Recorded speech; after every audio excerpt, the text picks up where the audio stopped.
Bawal yan.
Di ba kapag nagsa-psychedelic yung parang pinakaunang makikita mo or mapapansin mo kapag nandyan na makikita mo yung flow ng mga dahon, nga parang makikita mo yung ganun yung mararamdaman mo. Nagsisimula mo. So yun nga brother, nagsimula lang naman ang lahat ng ito nung kumain ako ng hotcake na infused ng marijuana. Nung may kumpara ko yung amats ng pagiging sabog, yung pakiramdam ng pagiging sabog, sa pakiramdam ng pagiging lasing, naisip ko, kung pwede yung alak, dapat mas pwede ang marijuana. Tapos nabalian ako ng buto. Ito, nabali. So 3 linggong nakasemento yan bro. Nung natanggal yung semento, sabi kailangan i-therapy para hindi makomang. So yung 2 buwan na therapy, yung kailangan mong banatin ng ganyan, banatin ng ganyan. Natapos ng 2 linggo sa tulong ng marijuana. So totoo nga, gamot nga ang marijuana. Binoto ko si Duterte kasi sabi niya,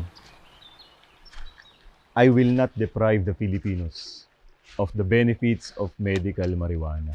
Pabor si incoming President Rodrigo Duterte at ang Department of Health sa pagsasaligal ng medical marijuana. There are medicines right now being developed or already in the market that contains marijuana as a component but used for medical purposes.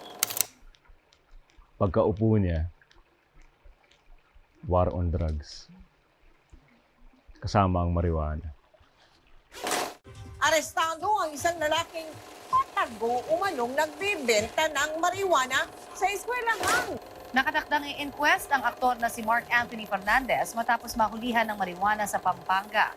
Kumpiskado ang mahigit 45 million pesos na halaga ng marijuana sa Kibungan, Benguet nitong Biyernes.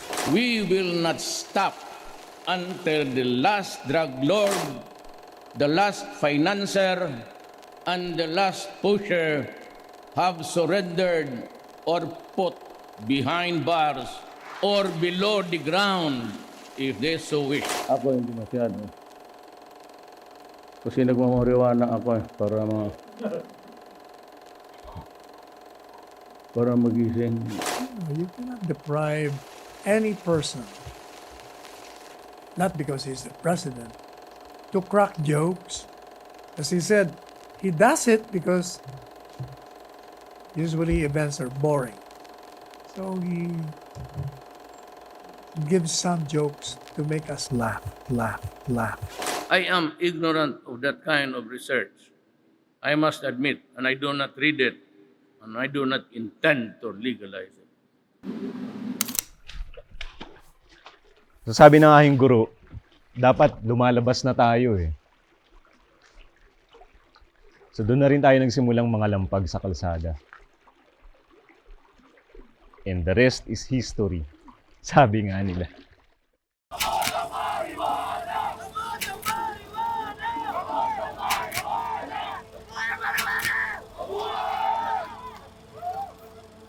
Anti-government ba yung mga yan? Anti-government?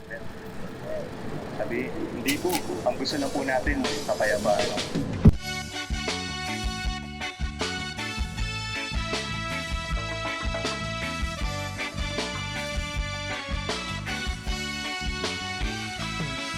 Walang leader dito, walang mas mataas, walang mas mababa. Lahat tayo pantay-pantay.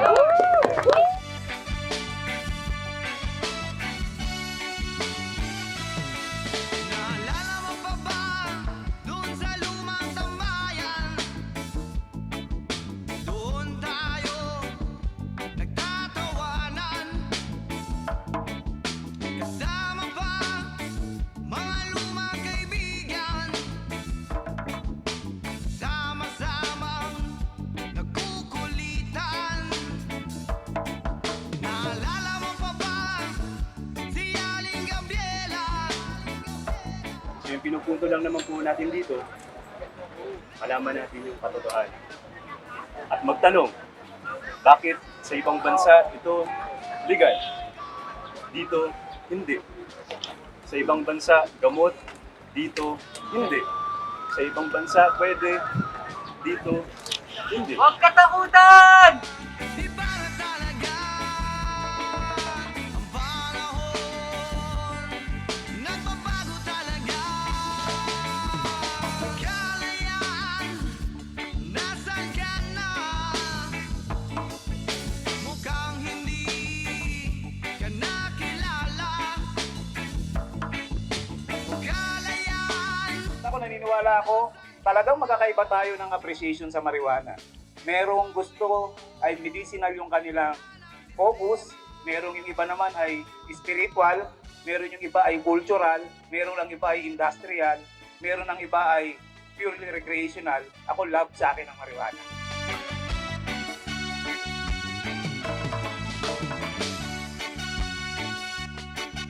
Pagpanahon na ata, pagpanahon ng bumunga ng puno, mamumunga na siya. Panahon niya natin. Baka ito na yung panahon natin. Panahon na!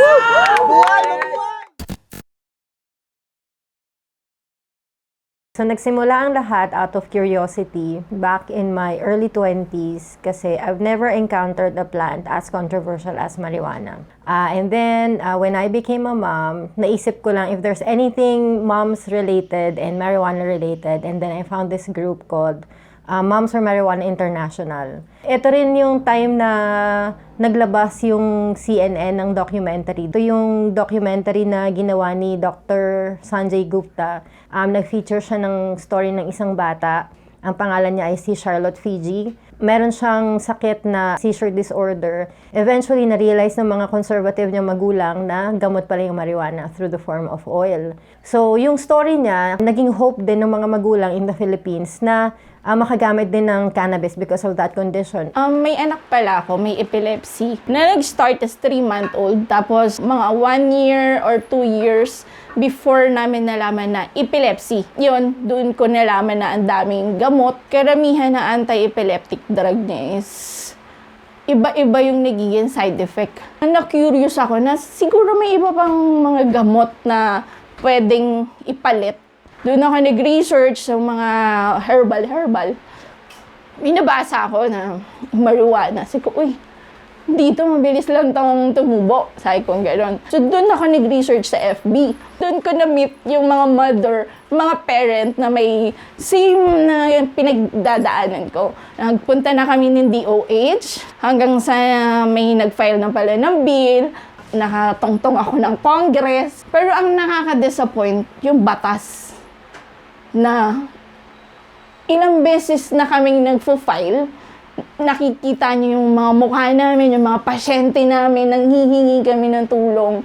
Bigyan niyo kami ng source ng ganito kasi nahihirapan kami. Financially, hindi rin namin kaya. Kailangan po namin ng isa pang gamot na ang alam namin is less ang magiging side effect or walang side effect. Yun po yung pinaglalaban namin. Siguro eto na lang yung magiging ko sa ibang nanay na hindi nakakapagsalita. Kasi naiintindihan ko yung pinagdadaanan nila. Kasi nanay ako. Napakahirap bilang ina na ang anak mo ganun na nangyayari. Parang inaantay mo na lang na mamatay. Nanawa na kami ng paulit-ulit na nagpo-file ng bill. Ang dami nang namatay na pasyente. Ang dami nang umiiyak na magulang, na mga nanay. Oh my God, na one tick lang na sinabi lang na, bakit di nga tayo gumawa ng batas? At di nga tayo gumawa ng batas? At di nga tayo gumawa ng batas? Mataas yung tingin ko sa mga naunang lumabas, sa mga naunang nagmarcha, kasi ang tapang ang lakas ng loob na sa ilalim ng madugong drug war, may mga lumalabas na mga tao, may lumalabas na mga grupo. Tinayo ko yung Canalegal, no, yung Philippine Cannabis Legal Resource Center. So, ang pinattern ko siya sa normal, sa Amerika, na merong mga marijuana lawyers na nandun. And sa Pilipinas, wala talaga. Siguro general emotions or thoughts ng marami ay yung matinding frustration. Taon na silang naglalobby, pupunta sa iba't ibang ahensya ng gobyerno, hindi pa rin binibigay yung access sa kanya bilang isang gamot. At noong patuloy na konsultasyon sa iba't ibang grupo, maraming mga nagsasuggest na try natin party list, itong party list system. Sinubukan nating i-provide ang lahat ng requisitos na hinihingi ng batas. But unfortunately, despite providing all the requirements, hindi nila nakita na isang lehitimong sektor yung medical cannabis community, no? Hindi tayo pinayagan sa ngayon. Yun yung tanong ng marami. Ano pa yung pwede nating gawin moving forward? Ano yung kaya kong iambag para sa susunod ay payagan na tayo?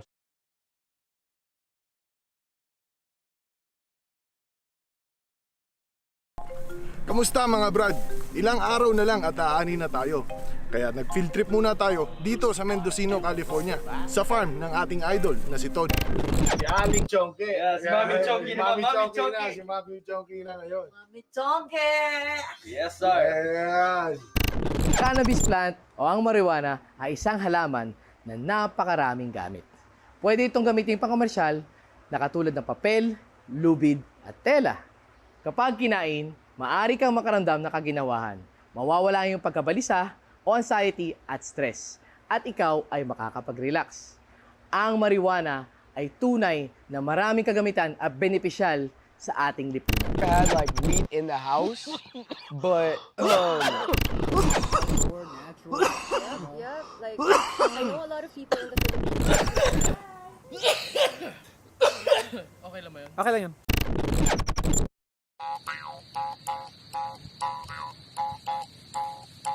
Ganito kasi nangyari yan. Magkikwento na lang tayo. Natuklasan natin yung mga iba't ibang gamit ng marijuana. Hindi lang pala siya limitado sa medical o recreational na aspeto. Natuklasan natin na mas napakarami niya pa palang gamit. Katunayan, nandito tayo para ipakita kung paano nakakakuha ng hibla sa tangkay ng marijuana. Marijuana, cannabis, o hemp, pare-parehas lang yan. Wala silang pinagkaiba. Teaching materials. So, meron tayong tangkay dito. Ang ginagawa pala sa kanya, ang fibers pala na tinatawag na hemp fibers, diba? Galing siya sa cannabis. So, itong mga tangkay na to galing siya sa cannabis, sa marijuana. Tangkay ng marijuana. Babalatan lang natin yung tangkay ng marijuana. Makakuha tayo ng, ito medyo raw pa to kasi mga parang 1 to 3 days lang to nakababad sa tubig. So, ito yung raw form ng fibers. Tapos pag mas matagal pa natin siya binabad sa tubig, parang mas pino yung makukuha natin na fiber. So, makikita mo siya ng personal, parang nangingintab-ngintab. Parang seda, silk.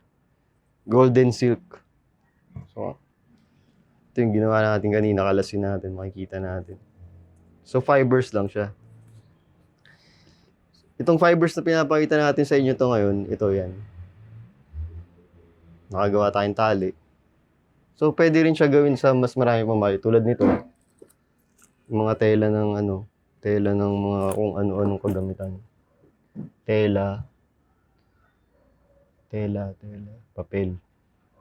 So, yung marijuana, yung cannabis na yan, yung hemp, hindi lang siya purely for medicine. Mas marami pa siyang uses. Sinasabi nga na meron siyang kulang-kulang 50,000 uses yung buong halaman ng weed. Meron tayong dito, sample ng seeds. So, seeds siya ng weed, seeds ng marijuana, seeds ng cannabis, seeds ng hemp. Isa lang siya. So, itong seeds na to, ayon dito sa sulatin na to, meron siyang calcium, magnesium, potassium, iron, manganese, zinc, phosphorus. At mga vitamins gaya ng vitamin A, B1, B2, B3, B6, vitamin D, vitamin E, vitamin B17. So, sobrang masustansya sang pagkain ng tao. Itong seeds na to, kapag nilagay natin to sa machine at piniga natin yung mga oil niya, sinasabi na halos ganun din, mga 30+% niya ay oil. Pipigayin mo lang siya, makukuha mo na yung oil niya. So, kunwari magkaroon tayo ng sobrang madaming malawak na taniman ng mga hemp, ng cannabis, marami. I-cultivate natin siya for seeds purposes. So, masusolusyonan natin yung pagkain ng tao, pagkain ng hayop, na mataas na quality ng pagkain. Mareresolbahan din natin yung energy, tsaka oil. Oil na pangangailangan ng mga tao, panglagay nila sa sasakyan nila, sa panggasolina, ganyan. 30+% ng seeds ay oil. So, ibig sabihin, hindi na natin kailangan pang maghukay ng petrolyo sa ilalim. Itatanim na lang natin yung mga langis na kailangan natin dito sa lupa, kung gugustuhin natin. So, galing sa hibla, mga hibla galing sa marijuana, sa hemp, sa cannabis. Gumawa tayo ng papel. Tapos nung gumawa tayo ng papel, sinulatan natin. Ito yung nakasulat. Ito yung mensahe na punot dulo kaya ako tumayo. Ang pagtatanim ng cannabis, hemp o marijuana ay pagrespeto sa ating pinagmulan at ito ay karapatan ng bawat mamamayan. Hayaan lamang pagyabungin sa kalupaan ng malaya, walang takot, walang humpay, habang buhay. Mabuhay ang revolusyon. Ano nga ba ang kailangan magbago para maging malaya ang cannabis sa Pilipinas? Kailangan natin ng bagong mga leader, kailangan ng bagong administrasyon na titingin sa issue ng cannabis bilang isang issue ng karapatang pantao at social justice. Para sa akin, para sa isang magulang na katulad ko, kailangan magbago yung stigma. Manggaling mismo muna sa pamilya. Siya muna yung mag-e-educate para ma-educate yung mga kaibigan, kapamilya, lahat ng nakapaligid sa'yo. Yun ang dapat na magbago. Ano nga bang kailangan magbago para maging malaya ang cannabis sa Pilipinas? Ang kailangan magbago para maging malaya ang cannabis sa Pilipinas ay ang pagtingin ng tao dito. The more natin siyang pinag-uusapan, like katulad ng ginagawa natin ngayon, the more natin siyang pinapakita na walang masama sa paggamit nito. Marami pa tayong kailangang pag-usapan. At yan yung role nating mga advocates to keep the conversation going. Ano nga bang kailangang magbago para maging malaya ang cannabis sa Pilipinas? Wala naman talagang kailangang magbago. Kailangan lang nating magbalik loob sa ating kalikasan.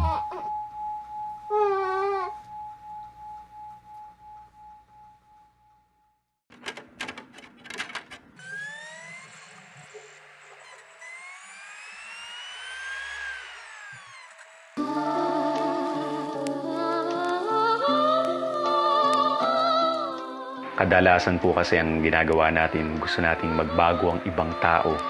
Dapat magbago ang gobyerno, dapat magbago ang simbahan, dapat magbago ang ibang tao, iba, labas.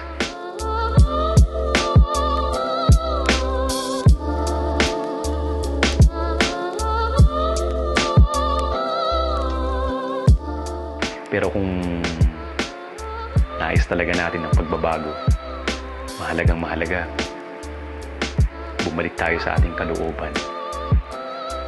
Dahil yung sarili lang natin, kaya natin baguhin at maintindihan. Ito.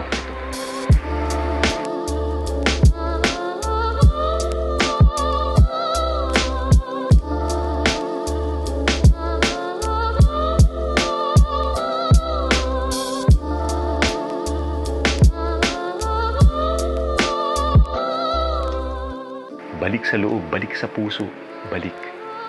Itong lockdown na to, yun yung binibigay sa ating tsansa. Yun yung tsansa na to. Para i-revisit natin yung mga values natin.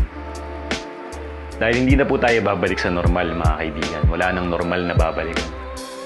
Wala. Pagkatapos ng lockdown na to, hindi ko alam kung kailan. Dalawa lang yung pupuntahan natin.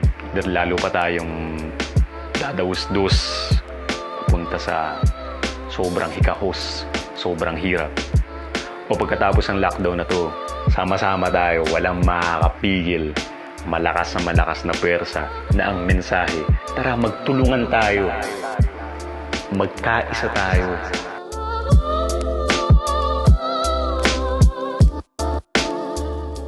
Sama-sama tayo. Lagi na tayo nag-aaway, lagi na tayo nag-aagulo. Bakit hindi naman natin subukan, men? Kapayapaan naman, men.